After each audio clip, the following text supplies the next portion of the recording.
A lot of those trends which were prevalent before COVID-19 have been accelerated during this whole pandemic. And it's also important, I think you make the distinction here that, you can look at e-commerce, but don't confuse e-commerce necessarily with tech, right?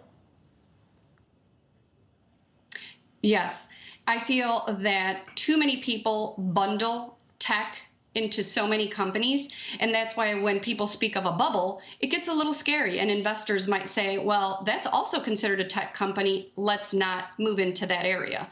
But there are segments and there are stocks that are overvalued. Those might be those FAANG stocks. Those are overvalued, but that doesn't necessarily affect other companies that are e-commerce strong, like Shopify.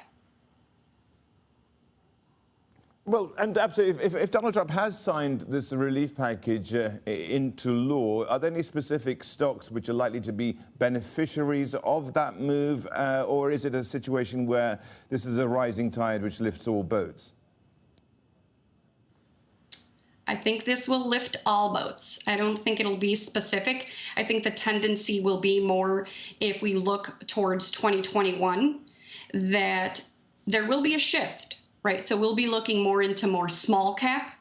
And as people get into retirement age, they need a dividend, they need interest, they need some type of income generation. And even though dividend stocks were undervalued in 2020, I believe this shift of more dividend stocks will occur in 2021. And even look at the Fed, right? They ran stress tests on financials recently, and they're allowing them to do buybacks. So you've seen renowned names now say, okay, we're ready, we're in. So this is going to, go ahead.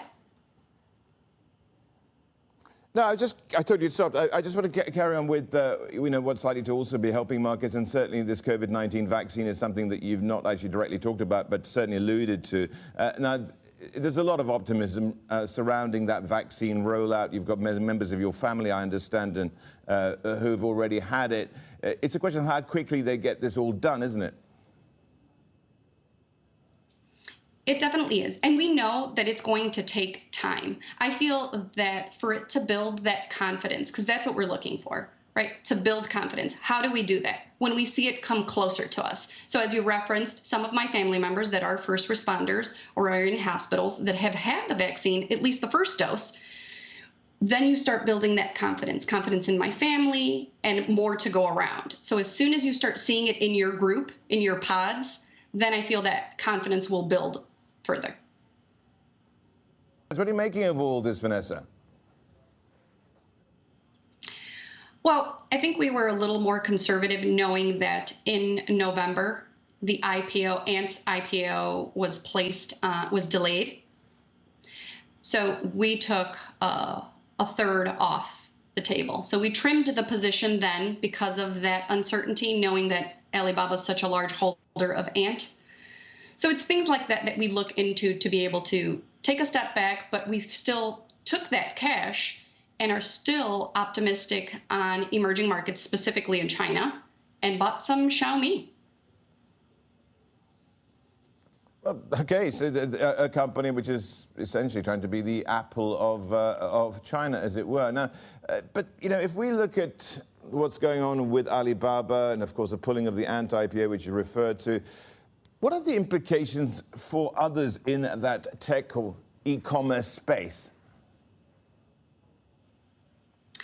It is definitely a concern, and it will be not just in China, right? We have to look at it. I mean, look in the US, Facebook, right? We've seen that December 10th, Facebook came under the antitrust laws as well. So every company that's as big as Facebook or Alibaba will come under government scrutiny. That's just what's bound to happen. And that's why there's certain stocks that, even though in case of, let's say, Facebook, that could be a little overvalued, there's always other places to put your money, but there's still really good companies to stay invested in. You mentioned Xiaomi being one of those in China. What else are you looking at there? And, how much of this is really a move away from Alibaba more than anything else? It's definitely not just a move away from Alibaba. We believe that with the weak dollar, commodities are rising. So not necessarily in China am I only bullish. There's other places, but you do have to be very selective. right? So if you look, let's say the MSCI Brazil ETF, we can see that throughout the course of the year, it's a little bit over 20% down in the year. But then if you look at its top holding, Vale is 15% of that ETF, and Vale itself is up over 20%.